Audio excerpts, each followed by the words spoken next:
अस्सलाम वालेकुम एहदिन सिरातल मुस्तकीम।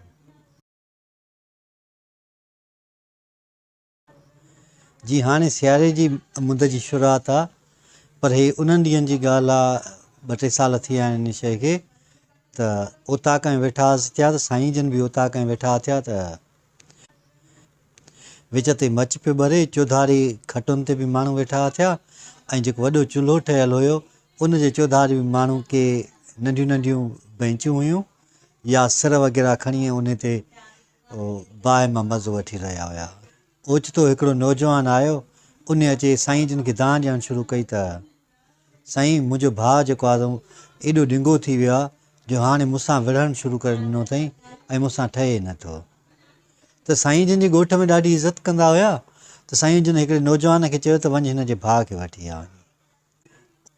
हिन जो भाउ आयो त उहो ॾाढो ततो आयो, अचण सां ई माना शुरू थी वियो पंहिंजे भाउ जे लाइ त मूंखे ॿनीअ में हिसो नथो ॾिए, मूंसां ज़्यादती थो करे पियो, मूंसां घटि वधि ॻाल्हाए थो पियो, मूंसां हीउ ज़ुल्म कयईं। उहो सॼो ई दास्तान शुरू कयईं त साईं जन ख़ामोश वेठा रहिया ऐं उनखे फ़क़ति इशारो कयईं त तव्हां ख़ामोशीअ सां वेही रहो। जॾहिं ख़ामोशीअ सां वेही रहियो त उनखे जेको नौजवान हुयो उनखे जैकेट पातल हुई, त जैकेट जी जेका ज़िप हुई उहा खुलियल हुई। त साईं जन चयसि इहा जैकेट त पाए पहिरियों।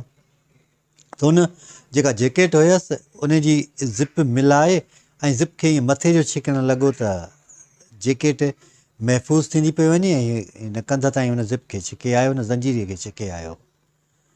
त साईं जन मुस्कुराए चयसि तव्हां ॿई भाइर बि ईअं ई आहियो, जेकॾहिं तव्हां ॿई भाइर इन ज़िप वांगुरु गॾिजी मथे ईंदव त तव्हां सियारे में महफ़ूज़ रही सघंदव, दुनिया जी तकलीफ़ुनि खां महफ़ूज़ रहंदव, दुनिया जी का बि तकलीफ़ तव्हांखे तंग न कंदी ऐं तव्हां जेको आहे परेशान न थींदव। पर जेकॾहिं इन ज़िप खे तव्हां हेठि करे छॾींदव उन जैकेट वारी, त पोइ सियारो बि तव्हांखे ओतिरो ई वधीक लॻंदो पियो ऐं तव्हां वधीक तकलीफ़ में हूंदव। त हू ॿई ख़ामोश थी विया, चई उथो तव्हां पाण में भाकुर पायो। उन्हनि भाइरनि खे भाकुर पाराइनि ऐं सेट थी विया। त ज़िंदगी बि ईअं ई आहे, रिश्तनि नातनि में जॾहिं न अना अची वेंदी आहे, ज़िद अची वेंदो आहे ऐं जॾहिं असां पंहिंजो पाण खे मज़बूत करण जी ॾेखारण जी कोशिशि कंदा आहियूं या असांखे ॾाढो ज़ाहिर करण जी कोशिशि कंदा आहियूं त पोइ इंसानु त खटी वेंदो आहे, पर रिश्ता नाता हमेशह हारिजी वेंदा आहिनि।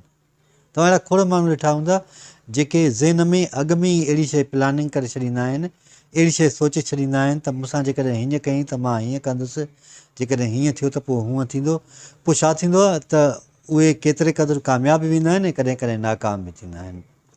तव्हां खे उहो पूरो राइट आहे, उहो पूरो हक़ु हासिलु आहे त जेकॾहिं को माण्हू तव्हांजी इज़त नथो करे त बहितरीनु तरीक़ो आहे तव्हां उन सां क़तई तालुक़ु थी वञो या उन खां परे थी वञो। लाज़िम न आहे त कंहिंखां जुदा थियण जे लाइ माण्हू उन सां जहिड़ो करे उन सां विढ़े या उन सां इख़्तिलाफ़ पैदा करे। इहो लाज़िम न आहे त तव्हां जेकॾहिं कंहिंसां गॾु नथा हली सघो, तव्हांजी अंडरस्टैंडिंग हुन सां न आहे त बि ज़ोरीअ हुन सां गंढियलु हुजे माण्हू। लाज़िम न आहे त हर उहा शइ जेका तव्हांखे तकलीफ़ ॾिए थी पई, तव्हांखे सताए थी पई, उन खां जेकॾहिं माण्हू परे थी वेंदो त उहो बहितरु हूंदो आहे।